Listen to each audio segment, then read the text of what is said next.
Bonjour, mon nom est Marie Audet, je suis orthopédagogue en pratique privée, spécialisée en orthodidactique des mathématiques.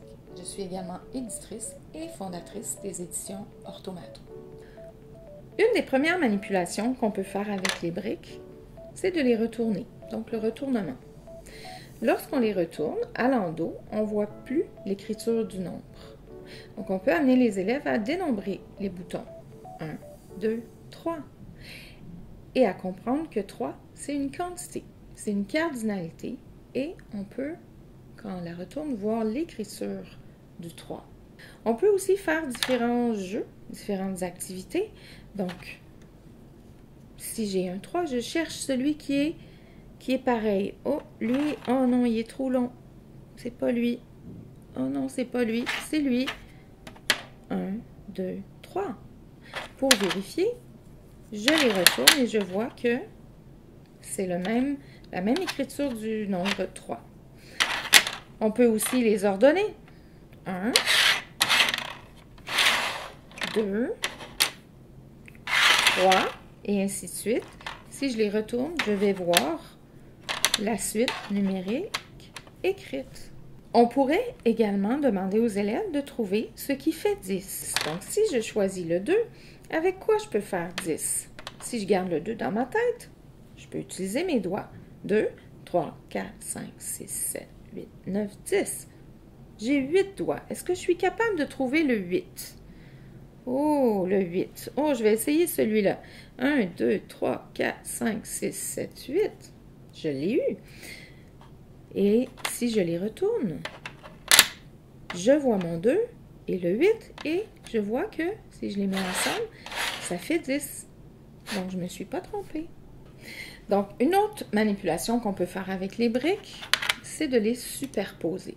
Donc, si je superpose le 2 avec le 6, je peux observer les boutons de dénombrement et voir que le 6 est plus grand que le 2 et que le 2 est plus petit que le 6. On peut également travailler le vocabulaire de plus que, de moins que.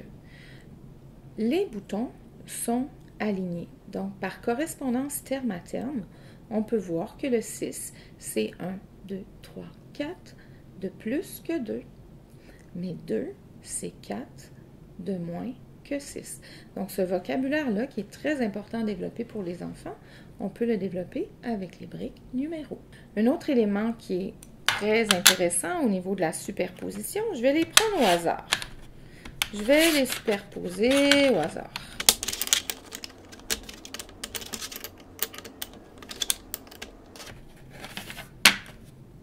Oh là là! Les boutons ne sont pas en ordre. Donc, si on veut mettre les premiers nombres en ordre, on peut se fier sur les boutons de dénombrement. Donc, ici, c'est lui qui en a le moins. Je vais aller chercher celui-là. C'est le 1. Ah, lequel qui en a 2? Oh, il est ici mon 2. Donc, si je le superpose, je vois qu'il y en a un de plus. Donc, 2, c'est 1 de plus que 1. Ensuite, on a le 3. 3, c'est 1 de plus que 2. Donc, on peut travailler la notion de plus 1, moins 1. 2, c'est 1 de moins que 3. Et on peut continuer comme ça et ça fait une belle forme avec les boutons qui nous montrent qu'ils sont en ordre. Une autre manipulation qu'on peut faire avec les briques, c'est de les opposer. Donc, au lieu de les superposer, on va les mettre dos à dos.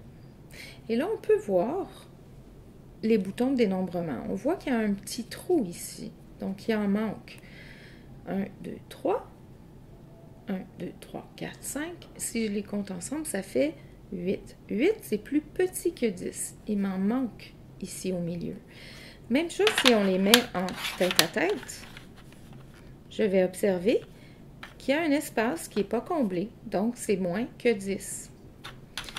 Je peux également additionner la collection. Donc, 1, 2, 3, 4, 5, 6, 7, 8.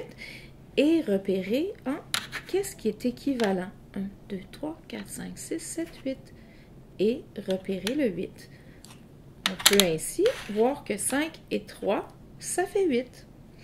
Lorsque j'oppose des briques qui font 10, je vois que tout l'espace sur le dessus est rempli. Donc, je sais que j'ai un 10 ici.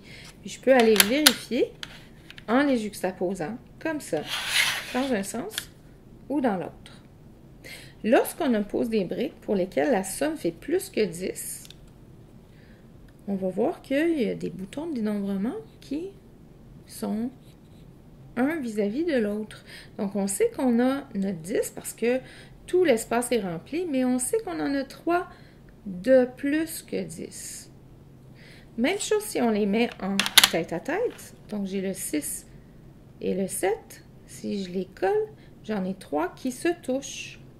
Donc, je sais alors que j'ai un 10, un groupe de 10 que je peux aller faire avec la brique verte et 3 de plus. Donc, je vais aller chercher le 3 qui correspond aux 3 qui se touchent ici, ou aux 3 qui sont côte à côte lorsque je les oppose.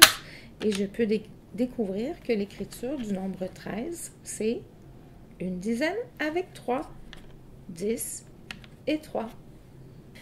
On a vu la superposition avec les briques jaunes uniquement. Si j'utilise différentes couleurs et que je les superpose, ça devient très intéressant parce que on voit apparaître seulement les chiffres et pas les zéros. Donc, le 4 qui vaut 400, bien, c'est 4 centaines. Et si je les superpose, je vois 416. Mais si je les superpose pas dans le bon ordre, je vois juste le 400, mais j'en ai 2 qui sont cachés derrière. Donc, quand on veut dégager la convention d'écriture des nombres, la position des centaines, la position des dizaines, la position des unités, bien, il faut les placer dans le bon ordre. Donc, le 4 centaines en premier,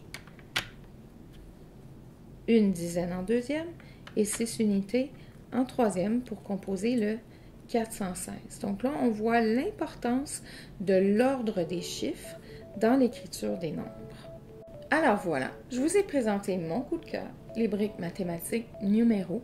On peut travailler une foule de concepts et de connaissances mathématiques avec les élèves de la première à la quatrième année, même au préscolaire et au-delà.